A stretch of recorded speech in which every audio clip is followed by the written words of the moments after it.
I went through the bloody struggle for the throne with Xiao Yu, helped him become emperor. But on his first day as emperor, he had me made into a cripple and ordered people to carry me to xuanhuan's grave every day. I didn't understand. Why did he treat me like this? And he only said, "You caused her death. You owe her a life." I finally understood. He thought that to become the crown princess, I schemed to kill xuanhuan. I heard that Miss Su fell off her horse herself that year. Before I could finish, my tongue was cut off. I laughed hoarsely, tears streaming. I closed my eyes in despair. When I opened my eyes again, I had somehow returned to the time when the Daki Emperor was selecting a wife for the crown prince. You have come of age. It's time to choose a princess consort. Speak, who do you want as crown princess? In my opinion, Yu'er will definitely choose Qingyuan. They have been close since childhood. Everyone in the court knows, in terms of talent, looks and virtue, I far surpass xuanhuan. I was always the designated crown princess. The emperor asked this only hoping to hear my name from Xiao Yu's mouth, but this time, Xiao Yu looked at me coldly. In his eyes was undisguised disgust and resentment. I understood instantly. He had also been reborn. Father Emperor. Mother Empress. Your son already has someone in mind. Oh, let's hear it. I wish to establish xuanhuan as the crown princess. An uproar broke out in the hall. This is no joke. Wanning is fine, but she is still young.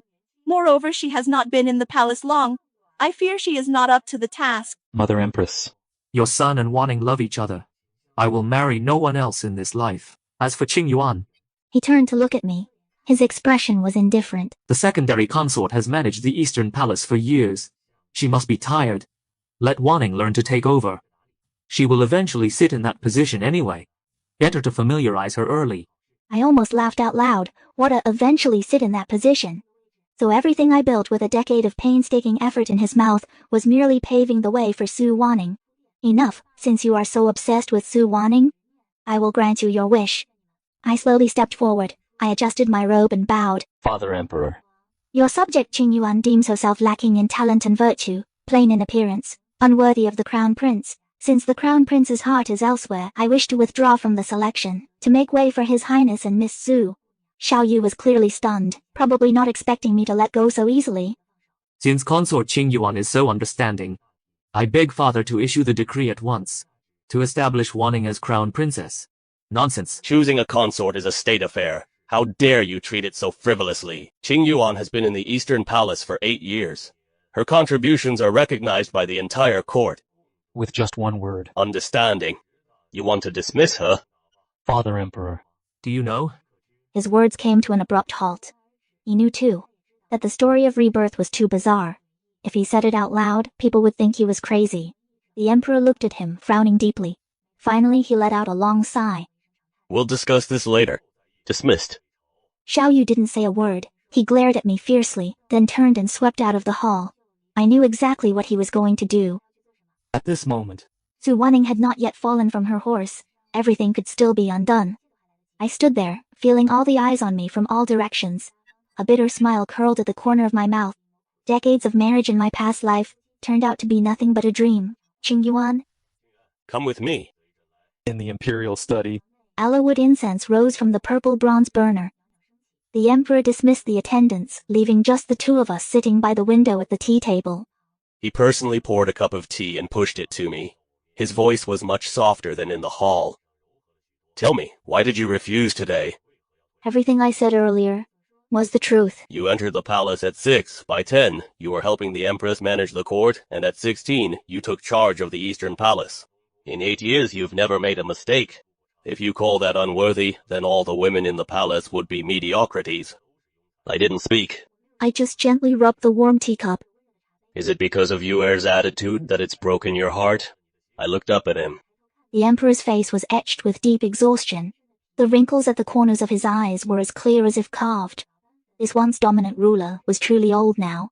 Father, you intend to agree to the crown prince's request, don't you? The emperor's hand trembled slightly. He was silent for a long time. Finally, he let out a long sigh, stood up, and walked to the window. He gazed at the darkening sky outside. Qingyuan. I am old. He said it softly, but the words weighed 1,000 pounds. These years, my health has been failing day by day. That cold 3 months ago, it nearly killed me. The imperial physician told me privately I have at most 3 to 5 years left. I was stunned. I always thought the emperor was still in good health. After all, in my previous life, he didn't pass away until 3 years after Xiao Yu's ascension. The great Qi needs a strong heir. Among the princes, the eldest is indecisive, the second is obsessed with painting, the third is too ambitious, but lacks the corresponding magnanimity. Only Yue has the tactics, the boldness, and the ruthlessness. Those are essential for an emperor. So you chose the crown prince? And indulged everything he does? It's not indulgence, it's necessity. Moreover, Su Wanning doesn't just stand on her own. The Empress Dowager dotes on her, treats her like a granddaughter. Do you know why? I shook my head. Su Wanning's birth mother was the Empress Dowager's long-lost niece. Few people know this. The Empress Dowager feels guilty toward her, and she pours that guilt onto Su Wanning. So that's it. In my past life, I only knew the Empress Dowager favored Su Wanning, but I didn't know the connection. That's not even the most important part. Su Wanning's older brother, Su Meng, now guards the northern frontier. He commands 100,000 Su family troops. 3 months ago, the northern Dai invaded, and Su Meng won a great victory. Now his reputation in the military is soaring. You fear the Su family? They hold military power. If we forcefully suppress them, we will offend the Empress Dowager. It might provoke a military revolt. Yue needs the Su family's support to secure his position. We can only turn a blind eye. Qing, I know you've been wronged. But within the imperial family, sentiment must always yield to political calculus. The feelings of these years, I remember them all. Even if you can't become the crown princess, I will find you a good match, ensuring you a life of wealth and comfort. Your son thanks father for his deep affection. I have already withdrawn, so I wish to have nothing more to do with the Eastern Palace. I ask father to permit me to move out of the Eastern Palace and reside in a separate courtyard. The Emperor froze. You want to leave? Yes. Xingyuan, have you thought it through? Once you leave, it will be hard to come back. I have thought it through. The Emperor stared at me for a long time, finally waved his hand. Enough, as you wish. I withdrew from the imperial study. The sky had completely darkened. Palace lanterns lit up one by one, casting the long palace path in a dim, cold yellow light. As I returned to the side hall's courtyard gate, I heard noise coming from inside. Xiao Yu, along with Su Wanning, was directing several eunuchs to move my chests. Your Highness, what is the meaning of this? I hear you're moving out of the Eastern Palace. Playing the retreat to advance move? Not bad. Sister, why rush to leave? You've been in the Eastern Palace for years. Even if not the principal consort, you should at least keep the title of secondary consort. Your Highness, what do you think? Don't need. Since Miss Su is about to become the mistress of the Eastern Palace, my staying would only be awkward. Better to leave cleanly. What exactly do you want? Gold and silver? A mansion? Name it, I'll give it to you. I want nothing. These are the ledgers of the Eastern Palace, the personnel roster, and the Phoenix token for mobilizing guards. I returned them all today. Xiao Yu stared at the Phoenix token. His eyes flickered slightly. This is the Eastern Palace's Phoenix token, symbolizing the Crown Princess's authority over internal affairs. It has been passed down since the founding emperor, of great significance. Su Wanning walked toward me, eagerly picked up the token, caressing the intricate patterns on it. Her eyes were filled with excitement and smugness. Wait. What, having second thoughts? I shook my head. I pulled out a scroll of silk from the bottom of the case. This is the deployment map of the Eastern Palace's secret lines, including private agreements with 7 prominent families in the capital, and the communication codes for 3 spy outposts. These secret lines were hard to build. I hope your Highness will handle the handover properly. Xiao Yu took it, quickly glanced through it, his expression gradually turning serious. These secret lines, in his past life, he didn't fully grasp them until 5 years after his ascension. With Miss Su's intelligence, she should be able to handle these, right? Sister, rest assured, Wanning will do her utmost. I nodded without saying more. The Eastern Palace's stability relies entirely on my years of painstaking management, both overt and covert maneuvering. Not a single mistake can be tolerated. This deep water, she can't handle it. You may leave. Move out within today. From now on, the Eastern Palace has nothing to do with you. Hold on. Since Sister Qingyuan is no longer a person of the Eastern Palace, according to palace rules, she should no longer enjoy the treatment of a secondary consort, right? Since you decided to leave, sister, you should leave completely clean. Your Highness, the Crown Prince, what do you say? Is this your Highness's wish? He stood there, his gaze wandering. And in the end, he avoided my eyes. Those few seconds of silence hurt more than any words. Presumptuous. Xingyuan has been in the Eastern Palace for over 10 years. Even if she's not the Crown Princess, she's still half a master of the Eastern Palace. Father. Wanning is right. Since a decision has been made, The break should be clean. Since it is your highness's wish, I obey. I looked around at everyone in the study, my eyes finally settling on Xiao Yu. He subconsciously turned his face away, his fingers nervously rubbing his sleeve. However, since we've come this far, some accounts need to be settled. I took over the Eastern Palace's internal affairs at 16, and it's been 8 years now. Xuanning let out a scoff, but was silenced by a glare from Xiao Yu. For these 5 years, every palace matter, big or small, has been handled flawlessly, earning praise from all officials, bringing honor to your highness. These 8 years, I have saved and generated funds for the Eastern Palace, accumulating no less than 10 million taels, not to mention the intangible contributions of stabilizing relationships. Xiao Yu bit his lip tightly. How could he not know what all this meant? In his past life, he was able to stand firm in the fight for the throne. Because of this solid foundation, the royal family raised me for 16 years, and I earned millions for the Eastern Palace. This account, how should it be settled? This cloud-patterned palace gown is worth at least 100 taels, isn't it? This Hetian warm jade is probably over 1,000 taels. And these bracelets, they're imperial gifts, how precious they are. Aren't all these things from the Eastern Palace? I let her pull and humiliate me, my gaze fixed on Xiao Yu the whole time. His nails had dug into his palm, but he remained silent. Can it be that all the affection of these 10+ years is truly worthless? His eyelashes fluttered, but he said nothing. I thought I had let go after living a second life, but at that moment, it felt like a piece of my heart was carved out, aching so much I could barely breathe. I suppressed my emotions, raised my hand, and untied the knot of the jade pendant at my waist. The white mutton fat jade fell to the ground, producing a crisp sound, rolling a few times on the stone slab before stopping at Xiao Yu's feet. He looked down at it, his foot shifting slightly, but he didn't bend down to pick it up. Xuanhuan. There's no need for this. Father. Palace rules are palace rules. One by one. The bracelet, the gold hairpin, the pearl earrings, the necklace at my chest. I laid them neatly on the stone table, under the dim palace lanterns. These jewels all shone with a cold light. Finally, I untied the sash of my outer robe. The cloud-patterned silk gown slipped to the floor, revealing the plain white thin dress underneath. I stood barefoot on the cold bricks, the chill spreading from the soles of my feet all the way into my heart. Xuanning watched me, her chin raised, the smugness in her eyes almost overflowing. But Xiao Yu's face began to pale, his gaze falling on the old dress I was wearing. When I raised my hand to remove the last jade hairpin, he finally turned his face away. And the emperor strode in. He grabbed my wrist. Qingjiashu calmly, I placed the gold hairpin in the pile of jewelry. I gently freed myself from the emperor's hand, and performed my last bow to him. My posture was proper, impeccable. From now on, I am just Qingyuan. No longer the secondary consort of the Eastern Palace. Your son takes his leave. After saying that, I turned around, and walked barefoot across the cold blue bricks, heading toward the courtyard gate. Your Highness. Look at sister's temperament, she's really stubborn. Xiao Yu didn't respond.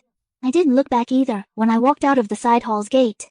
The late autumn night wind cut like a knife through my thin clothes. Outside, it was already crowded with palace servants and eunuchs. Seeing me come out like this, whispers rushed in like a tide. Did you hear? The crown prince kicked this secondary consort out, didn't even let her keep her coat. Serves her right. Who told her to hold on to her position? Miss Su is the one the crown prince treasures. I lowered my eyes and pulled my body in tight, avoiding those probing stares, my voice hoarse. Let me through. A low jeer rippled through the crowd. Someone deliberately stepped closer, their eyes lingering on me. I gathered my lapels and hurried forward. But someone tripped me from behind, caught off guard. I fell forward. My forearm slammed hard into the edge of the stone steps. It hurts. So painful. Blood quickly soaked through my white sleeve, spreading into a glaring red. I gritted my teeth and pushed myself up. Clutching my wound, I kept walking. What's with the act? Should have left long ago. I didn't respond, just pretended not to hear, holding my wound. When I reached the corner of the palace path, a familiar figure stood there. It was Qinghe. Her eyes were red, holding a half-worn cotton cloak in her arms. Don't come near. Don't let me drag you down. Qinghe's lips trembled. In the end, she could only stand there, watching me stagger away, disappearing at the end of the palace path. I don't know how long I walked. The wound was still oozing blood. The cold made me dizzy. I couldn't hold on any longer. I turned into a secluded palace alley, leaning against the cold palace wall. I slowly slid down to sit. So cold, so painful. The wound is bleeding, and so is my heart. In my past life, the pain before death seemed to return. I closed my eyes, my consciousness began to blur. Maybe I'll just die once more. Just as my consciousness was about to sink into darkness, extremely light footsteps came from the entrance of the alley. A sable cloak, still warm, was gently wrapped around me. I struggled to open my eyes. In the hazy glow of the palace lanterns, A handsome, deep-featured face came into view, as beautiful as a painting, with an air of noble elegance. Miss Xuanhuan, I am Motioncomic. Wu Rongqie, the reportedly unloved prince of Beiliang, who single-handedly fought his way through the succession struggle. Wu Rongqie knelt before me, gently checking the wound on my arm. He took out a small white jade bottle from his bosom, pulled out the stopper, and carefully sprinkled pale green medicinal powder on the wound. The moment the powder touched my skin, it brought a cool, sharp sting, then the bleeding stopped. It was the Beiliang royal family's secret wound healing powder. Then he took out plain white gauze from his sleeve and skillfully bandaged me. Don't worry, it won't scar. I stared in a daze as he did all this.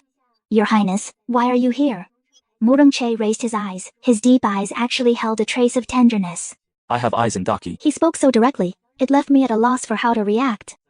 3 years ago, I came to Daki as an attendant to an envoy from Daliang.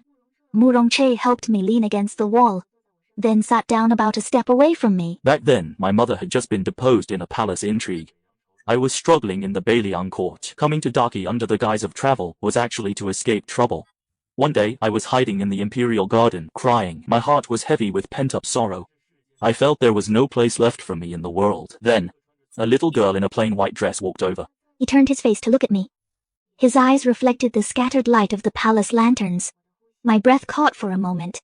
She was holding a small food box. When she saw me sitting there, she came over and handed me a still warm osmanthus cake. She said, "Eat something sweet and you'll feel better. You won't cry anymore." 3 years ago. Late autumn. The Imperial Garden. I remember now, at that time I had just taken charge of procurement for the Eastern Palace. I uncovered a corruption case involving a distant relative of the Empress's family. I pushed through the pressure and presented the evidence to the Emperor. In the end, that person was punished. Unexpectedly, I didn't offend the Empress either. I was in good spirits those days, so I often took walks in the Imperial Garden, and I'd bring some pastries I made myself. I did run into a young man. He was wearing the simple clothes of an envoy's attendant, sitting alone in a corner. His silhouette looked as lonely as if abandoned by the whole world. I didn't know who he was then. I just saw how miserable he looked, so I shared a piece of osmanthus cake with him. It was you. It was me. I didn't know who you were then. I only remembered you had a mark on your wrist, like a bite.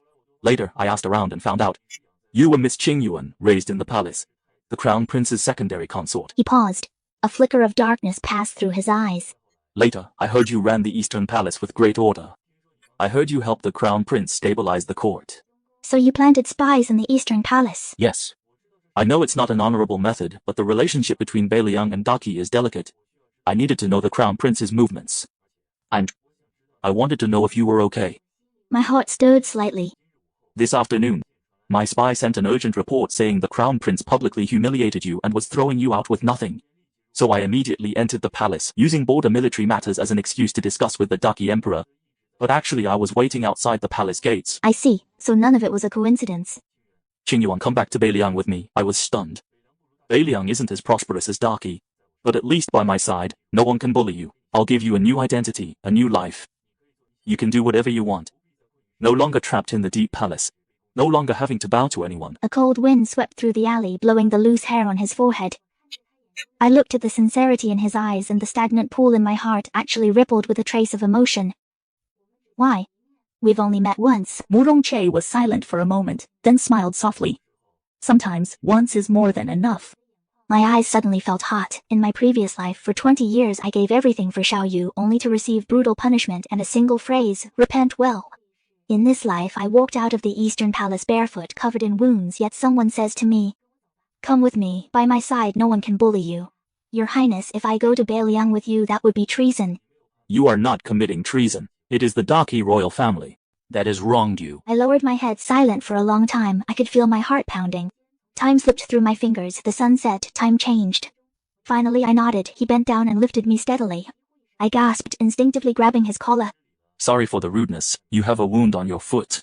You shouldn't walk. He carried me and strode to the dark carriage at the alley entrance. The carriage curtain fell, shutting out everything outside. The compartment was spacious, very warm. Wu Rongqie carefully placed me on a cushion, then took a thin blanket from a hidden compartment and covered me. I leaned against the carriage, listening to the wheels rolling over the cobblestones. I felt an unprecedented peace of mind. It will take another hour to reach the inn. I closed my eyes, and just before consciousness faded into darkness, I softly asked, "Wu Rongqie, aren't you afraid that taking me in will cause trouble?" I heard him laugh. "With you, it's enough to make me smile." The next day, in the East Palace bedchamber, Xiao Yu was staring blankly at an orchid. This orchid was planted by Qingyuan 3 years ago. She said orchids are noble and pure, worthy of the crown prince. Outside, the maid's chatter could be heard. How could secondary consort Qingyuan leave the palace wearing only a skirt? Such a breach of decorum. She disgraced the East Palace. If not for the crown prince remembering past feelings, she wouldn't even be able to keep her undergarments. She's just a concubine kept by the royal family. Losing favor, she's no different from a cat or dog. I heard that after the consort left, she fell and cut a big gash on her forearm. There's also an old bruise on her forearm. How pitiful. Forearm? Old wound? Xiao Yu's heart suddenly trembled. Yulang Xuanhing's smiling face made Xiao Yu sense something was wrong. The rumor that Qingyuan was driven out of the palace wearing only a skirt was spread by you, of course. Now it's done. The entire palace knows what kind of person Qingyuan is. No one will dare to criticize your decision to make me your consort. Xiao Yu forced a faint smile, but felt restless inside. The image of Qingyuan bleeding lingered in his mind. He suddenly grabbed Su Waning's hand and pulled her into his arms. Su Waning thought he was moved. Her eyes shimmering. Yulang, last night wasn't enough. Are you thinking of it again now? Xiao Yu said nothing. He just reached out and gently touched her forearm, examining it 3 times over. His heart sank heavily. He didn't find what he was looking for. After a moment's hesitation, he pushed Su Waning away abruptly and strode to the side hall, finding Qinghe. Qinghe, tell me. Does Qingyuan have an old scar on her forearm?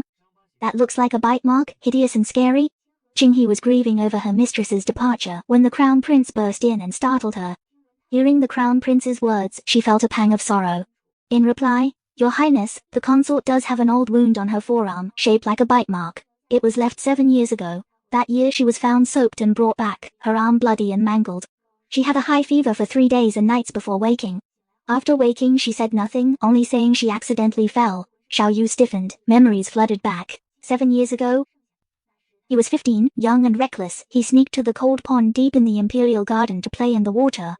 The cold pond was fed by an underground cold spring, icy even in summer. He accidentally slipped into deep water, not a good swimmer. He choked on water while struggling. His consciousness began to fade. As the icy lake water covered his mouth and nose, he thought he was definitely going to die. Then someone grabbed him. That person pushed with all their might to lift him out of the water, carried him on their back and ran to the Imperial Medical Bureau. In his daze he could feel that the person beneath him was thin and frail. But they clenched their teeth and refused to let go. It was too cold. He instinctively opened his mouth and bit hard into that person's forearm. That person's body stiffened suddenly, but they only gently comforted him, saying, "Don't be afraid, Your Highness, the Imperial physician is almost here." When he woke up, he was lying on the bed in the Eastern Palace. Su Waning was keeping watch by the bedside. The Imperial physician said that after drowning, cold had invaded his body, causing an acute illness. Fortunately, a woman had risked her life to save him, and even transferred true qi to sustain his life. That woman was naturally prone to cold, and after transferring qi she almost stopped breathing. She was carried back by the palace attendants. Xiao Yu weakly asked Su Waning, "Was it you who saved me?" At that moment Su Waning was startled for an instant, then her eyes reddened and she said softly, "As long as Your Highness is safe." She did not deny it, and so Xiao Yu believed that it was Su Waning who had saved him, but upon careful reflection he had never seen the scar on Su Waning's forearm. Because Su Waning never easily showed her arm. And Qingyuan? Xiao Yu froze in place, looking dazed and heartbroken. So he had been wrong all along, mistaking a fisheye for a pearl, mistaking benefactor for enemy. All these years of obsession with Su Waning and disdain for Qingyuan had been nothing but a joke built on lies. Night fell. The Eastern Palace was brilliantly lit. Members of the royal family arrived one after another, with smiles plastered on their faces, congratulating Su Waning on being selected as the crown princess. Although the official decree had not yet been issued, the crown prince had publicly expressed his intent and the emperor had not strongly opposed it, so the matter was settled.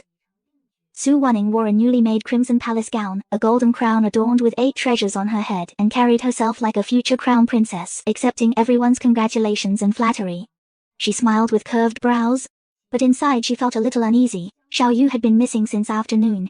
The banquet was about to begin, and if he didn't show up, this gathering would become awkward. Besides Xiao Yu's seat, there was another empty seat at the banquet, which was Qingyuan's seat. It had never changed in 8 years. When Su Waning saw it, her face instantly darkened. "She's gone already, so why keep this seat? It's an eyesore." She quickly walked to that seat, kicked over the low table, then turned and harshly scolded the maid. "What's going on? Keeping a seat for a useless person at an occasion like this? Are you tired of living?"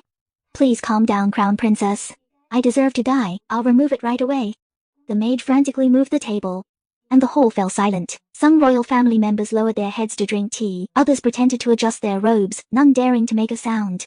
The emperor sat at the head with furrowed brows. The empress seemed to want to speak but held back. After all, the empress dowager had sent word beforehand, asking her to take good care of xuanhuan, so she couldn't say much. Just as the maid was about to remove the table, the hall door was pushed open, and Xiao Yu walked in. He had changed his clothes, his eyes red and swollen, his expression haggard. A far cry from his usual heroic self. "It's just an extra table, what's there to be angry about? Leave it," he said. His voice very soft but carrying an undeniable authority. "Your Highness, what is the meaning of this?" Xiao Yu didn't look at her, he merely said lightly to the maid. "Set it back properly, don't let outsiders laugh at the Eastern Palace for lacking decorum." The maid was stunned for a moment, and seeing the crown prince's cold expression, dared not disobey, and quickly placed the table back in its original position. Xuanhuan's face went pale, then red, her fists clenched tight, but she still forced down her anger, and put on a fake smile. "Your Highness is right, I was being too stubborn." With that, she sat back down. But her eyes were frighteningly dark. The nobles exchanged glances, the atmosphere grew even more awkward. Today is a family banquet, no need to be formal. Come, let's drink together. Everyone quickly chimed in agreement. The clink of wine cups momentarily drowned out the tension. After the feast began, xuanhuan picked up a piece of crab roe and put it in Xiao Yu's bowl. She said softly, "Your Highness, I remember you like this. Try some." Xiao Yu stared at the crab roe in his bowl. He suddenly remembered how xuanhuan would always carefully remove the strings and then place it in front of him, but this xuanhuan didn't even know he hated the texture of ginger. The hall was filled with the clinking of cups and lively chatter, but without xuanhuan sitting beside him serving him food. He felt an unprecedented emptiness and loneliness. Enjoy your meal, I'll head back to the side hall first. Your Highness. I'm a bit tired. Without acknowledging her, he turned and left. Stepping out of the main hall, the night breeze hit him. He sobered up a little.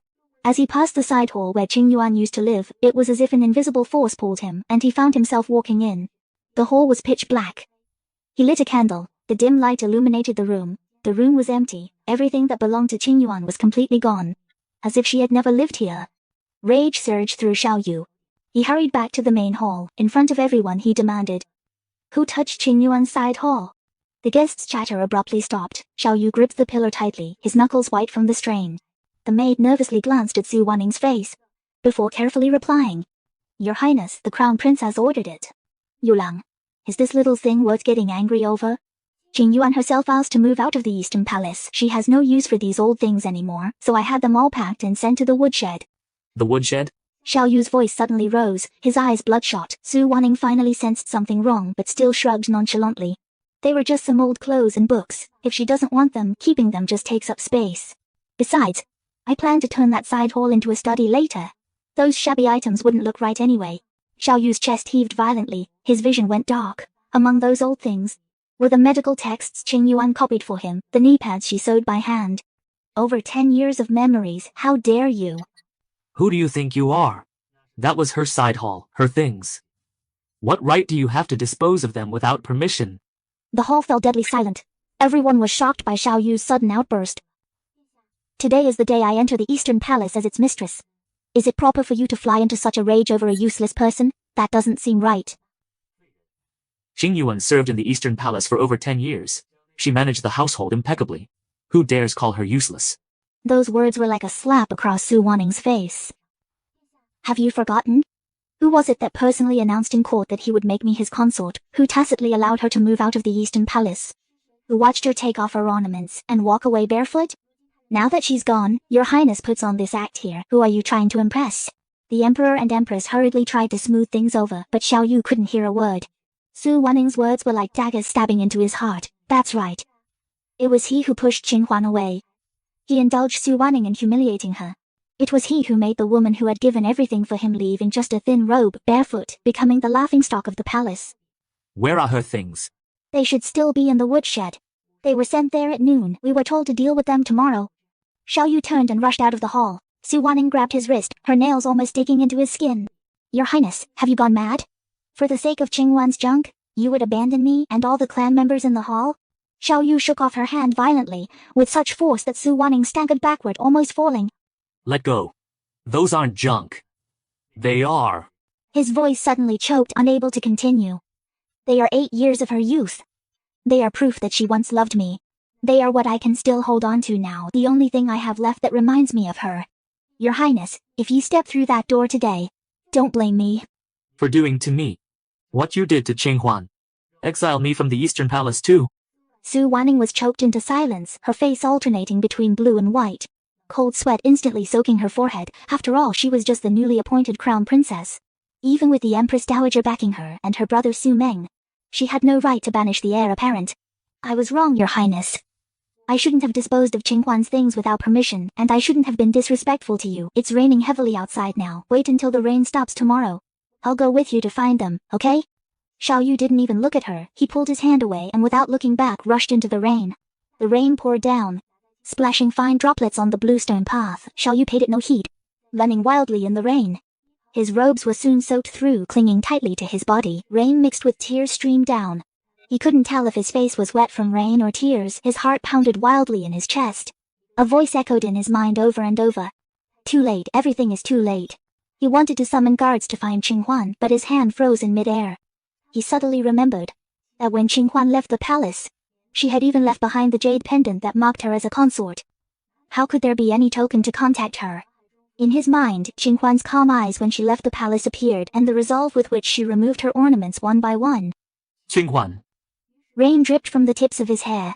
A low, hoarse voice escaped his throat, drowned out by the sound of the pouring rain. The woodshed was in the most remote corner of the Eastern Palace. A servant was about to lock up for the night when a soaking wet figure stumbled in. Where are the things sent from the consort's side hall at noon? Xiao Yu asked, panting heavily. Rain kept streaming down his pale face. The servants looked at each other and pointed to a few wooden crates in the corner, soaked through by the rain. The woodshed roof leaked and the crates were placed under the window, already half wet. Xiao Yu rushed over, frantically opening the crates. Xuanhuan's clothes, books, manuscripts, embroideries, all soaked in the murky rainwater. The ink had blurred, the pages stuck together, the silk had lost its color. He tremblingly picked up a soaked manuscript, carefully turning the pages. Xuanhuan's delicate handwriting was blurred, but still legible. The 3rd day of the 12th lunar month, Yu was irritable from heat. I stewed a clear lotus seed soup. Waited outside the study for 2 shichen, but he didn't touch a single bite. Oh well, he didn't want to see me.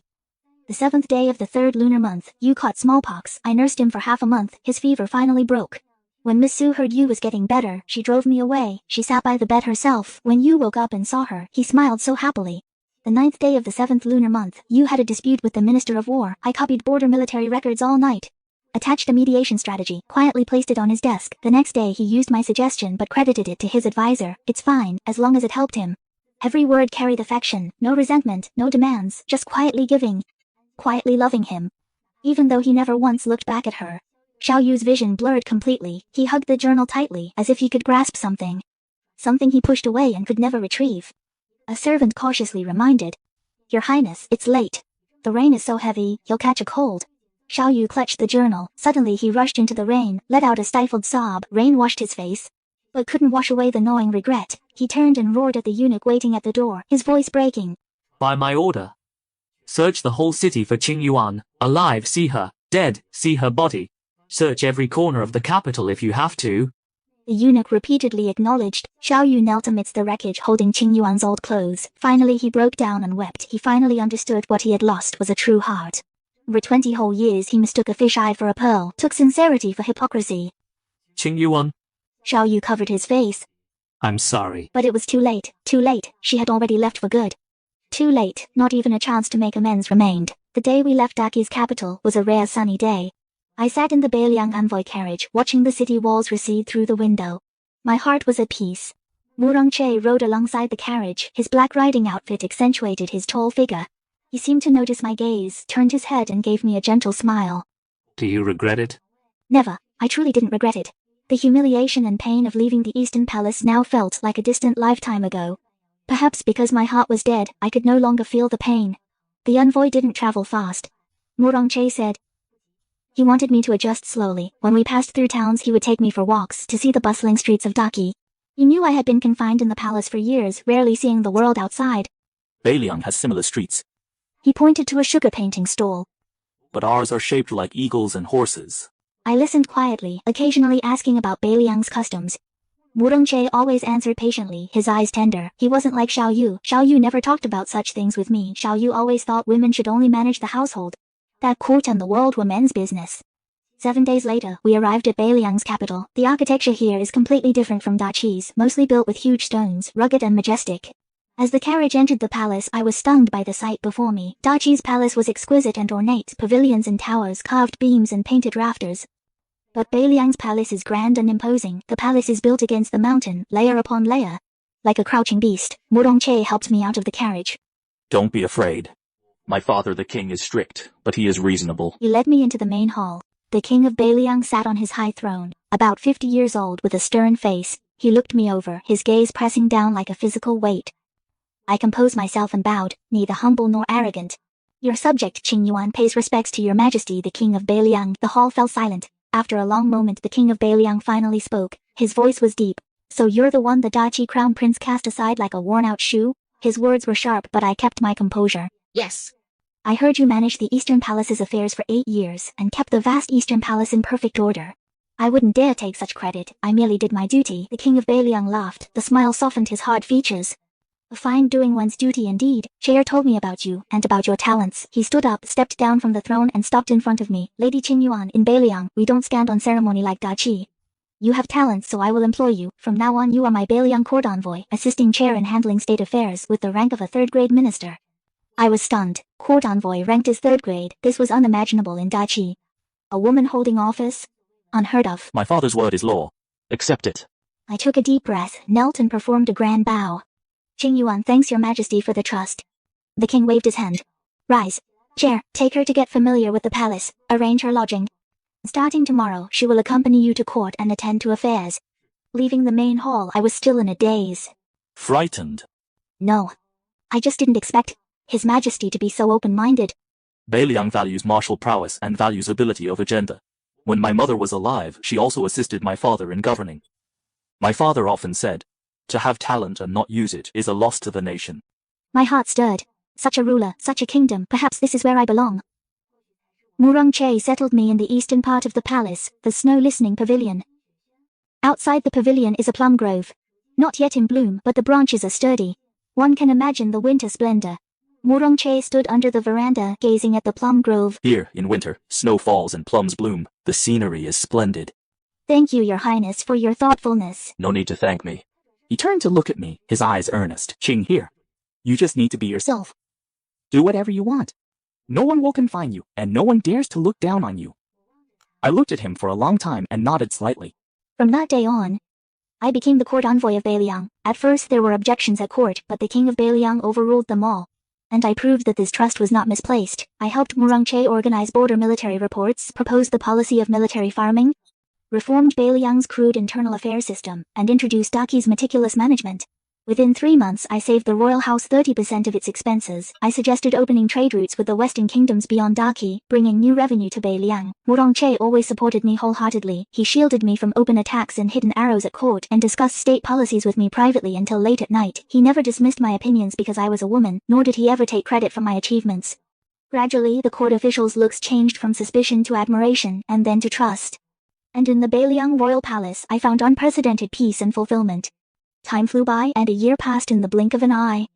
With my assistance and Murongche's governance, Beiliang's strength, the western trade routes were opened. Border military farming bore fruit, internal affairs were clear, and the people lived in peace. That year, in late autumn, the king of Beiliang decided to attack Shimei, who had repeatedly raided the border. Murongche personally led the expedition.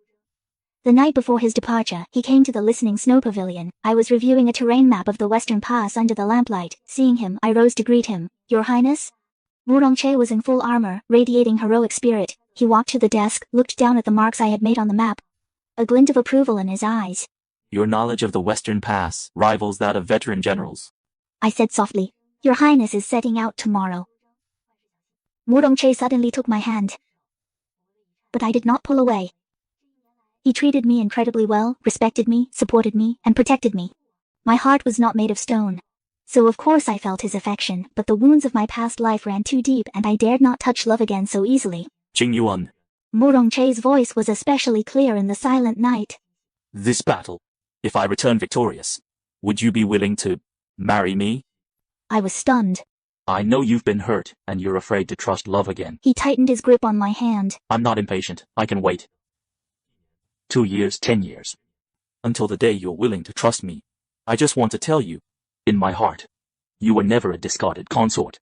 You are just you, the one and only Qingyuan. You're the one I want to spend my life with. The candle flame flickered, reflecting in his deep eyes. I looked at him for a long time and asked softly, "Why do you like me?" Mu Rongche smiled. Remember that osmanthus cake in the Imperial Garden 3 years ago? At that time I felt this world was dark and cold and there was no place for me.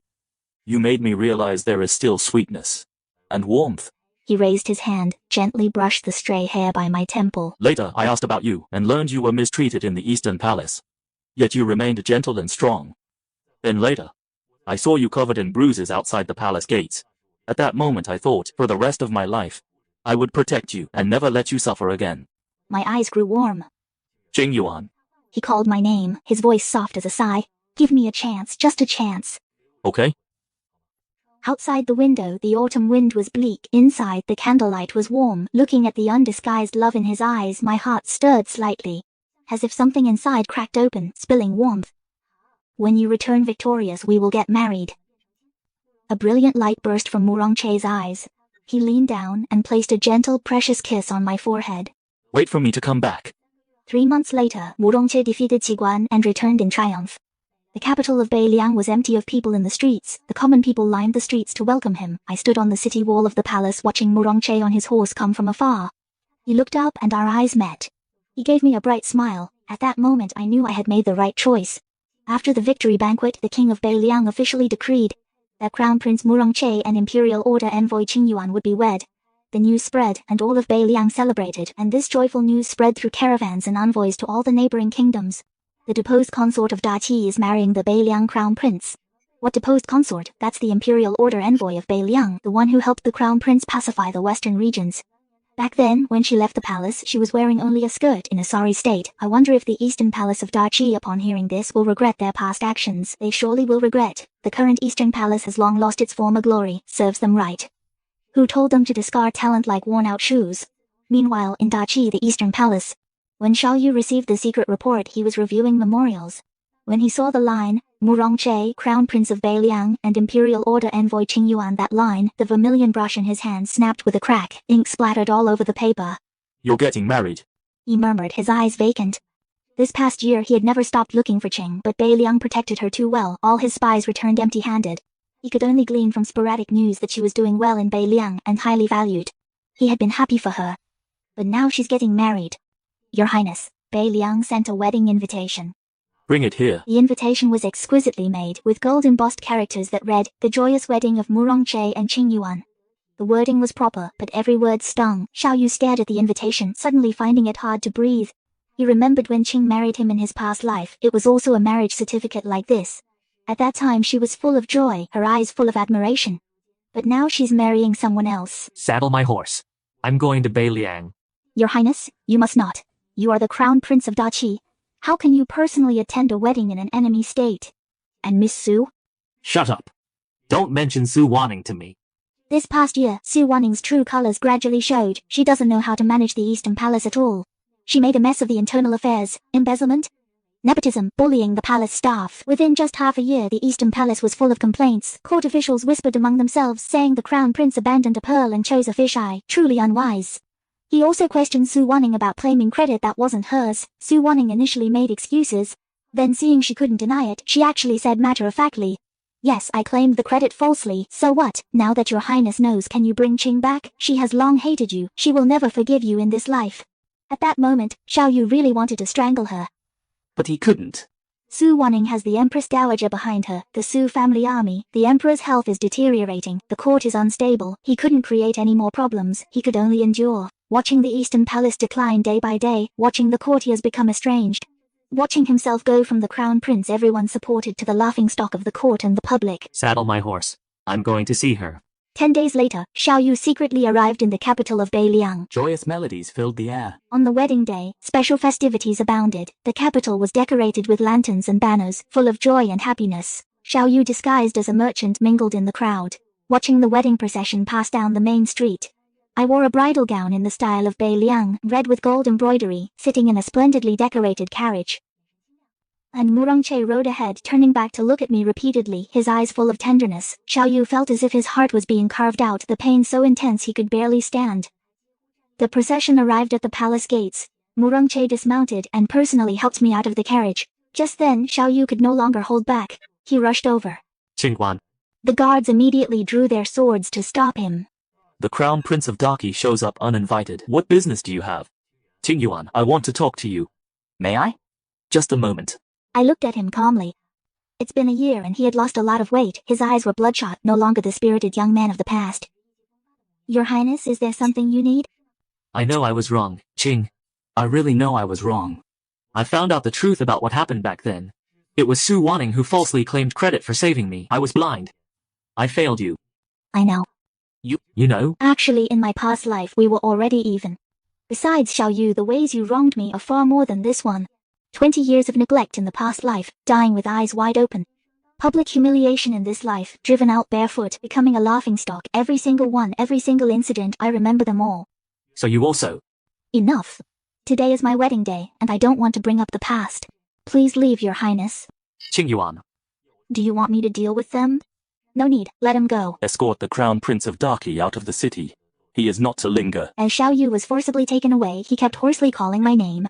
I didn't look back. The wedding continued. In the main hall of the palace, the king of Beiliang personally presided as the wedding officiant. Murongche and I bowed to heaven and earth, exchanged tokens, and drank the nuptial wine. As the ceremony concluded, an urgent report suddenly arrived from outside the hall. The envoy presented a confidential letter. Murongche opened it and saw, his brow slightly raised. He then handed the letter to me. It read, "The Eastern Palace of Daki, Su Wanning embezzled the treasury. Formed cliques, framed loyal officials, causing violent turmoil in the court. The emperor was furious and decreed that Crown Prince Xiao Yu be stripped of his title and made a commoner, and Su Wanning be thrown into the imperial prison to be executed after autumn. Su Meng is raising an army at the border." After reading, I merely smiled faintly and set the letter aside. The wheel of karma turns, and retribution is swift. Soon, the grand wedding ceremony began. Murongche took my hand, and we walked step by step toward the altar. My phoenix coronet and rosy silk shawl shimmered in the candlelight, breathtakingly beautiful. At the moment we exchanged tokens, I caught a glimpse of a familiar figure from the corner of my eye. He stood far off outside the hall, looking desolate. Murongche seemed to sense something, and followed my gaze, then a knowing smile curled at the corner of his lips. Xinguan, do you regret backing out of the selection for Crown Princess of Daki? I didn't answer. Instead, I stood on tiptoe and kissed him. The kiss was gentle yet firm, as if declaring my choice to heaven and earth. Blessings echoed from within the hall. When I opened my eyes again, that familiar figure had already turned and left. His back frail and lonely, slowly disappearing at the end of the palace path. Xiao Yu's appearance was like a silent farewell, and also a final look back at the past life, but I have never regretted my choice. Murongche held my hand tightly, his fingers warm and strong. I looked at him, his eyes clear and determined. Taking a deep breath, I cast aside all distractions and gave him a relieved smile. For the rest of my life, we will never leave each other, okay? Murongche's eyes glistened, and he nodded solemnly. Yes.